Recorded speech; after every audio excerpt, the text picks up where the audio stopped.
Exercise 9.2, question number 3. P and Q are any 2 points lying on the sides DC and AD respectively of a parallelogram ABCD. Question में हमें एक parallelogram given है ABCD. Parallelogram means जिसमें opposite sides equal and parallel होती हैं. तो इस parallelogram पे दो साइड के ऊपर P एंड Q दो पॉइंट्स दिए गए हैं. इतना हमें क्वेश्चन में गिवन है. शो करना है कि एरिया ऑफ APB. तो यहां पर हम ज्वाइन कर लेंगे APB is equal to area of BQC. तो BQC को भी हम ज्वाइन कर लेंगे. तो ये जो दो ट्राइंगल फॉर्म हो रही हैं, तो इन दोनों ट्राइंगल का एरिया इक्वल है, ये हमें प्रूव करना है.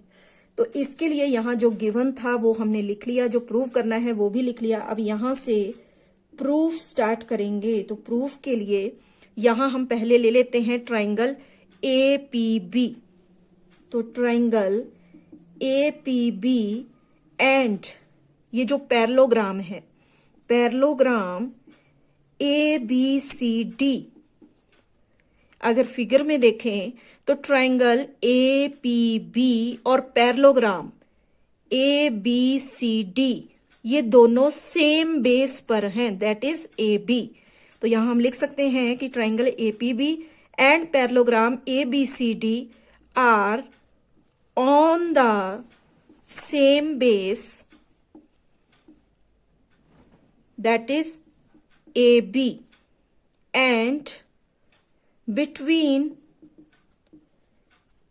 देखो बेस इनका सेम है और दोनों मीन्स ट्राइंगल APB और ये पैरेललोग्राम ABCD ये सेम पैरेलल लाइंस के बीच में हैं.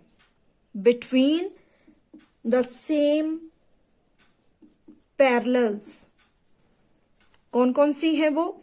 AB and DC. ठीक है. Triangle APB and parallelogram ABCD दोनों के लिए सेम बेस है और दोनों सेम पैरेलल लाइंस के बीच में लाई कर रहे हैं.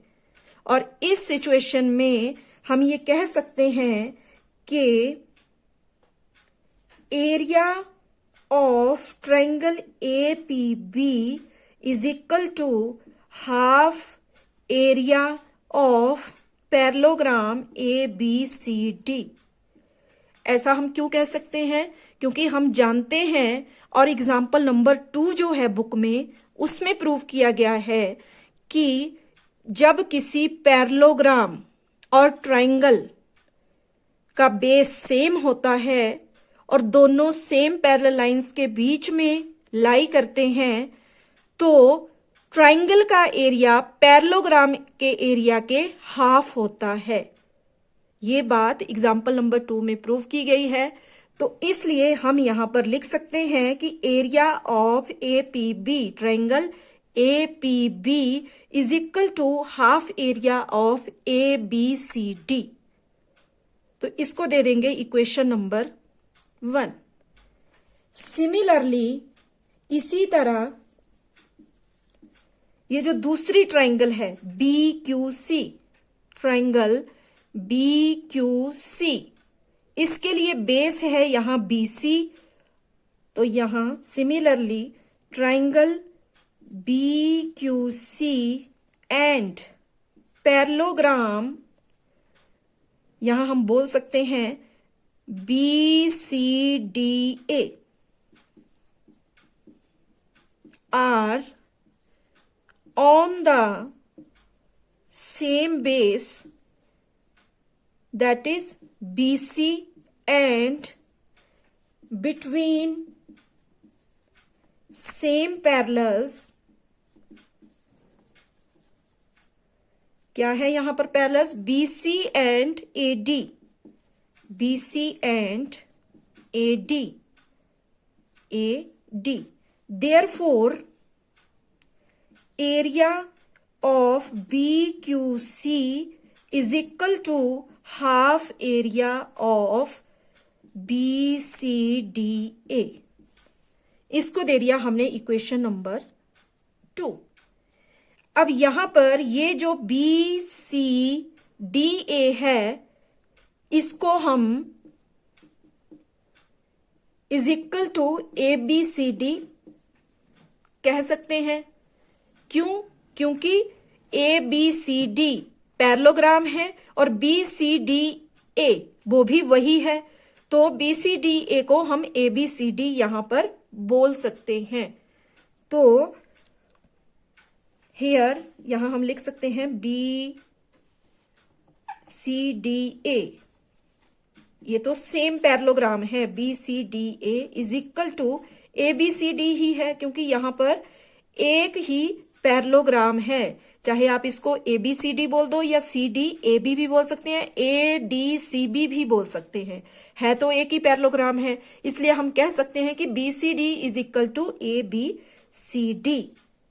ठीक है, तो ये जो दो इक्वेशन हमने बनाई, अगर इनको हम दोनों को कंपेयर करें, इन दोनों को ऑब्जर्व करें, तो यहां from equation 1 and 2 we get, देखो, area of APB is equal to half area of ABCD है, और दूसरी ट्राइंगल का एरिया BQC जो है वो भी हाफ एरिया ऑफ ABCD ही है, क्योंकि BCDA बोल दो चाहे CDAB बोल दो एक ही बात है। तो दोनों ट्राइंगल का एरिया इज इक्वल टू हो रहा है हाफ एरिया ऑफ ABCD। तो यहां हम लिख सकते हैं कि area of APB is equal to area of BQC। ठीक है, जब दोनों ट्राइंगल के एरिया इज इक्वल टू है हाफ एरिया ऑफ ABCD के, तो इसका मतलब ये हुआ कि दोनों ट्राइंगल के एरिया भी इक्वल हुए, और यही हमें प्रूव भी करना था। तो हेंस प्रूव्ड। Thank you.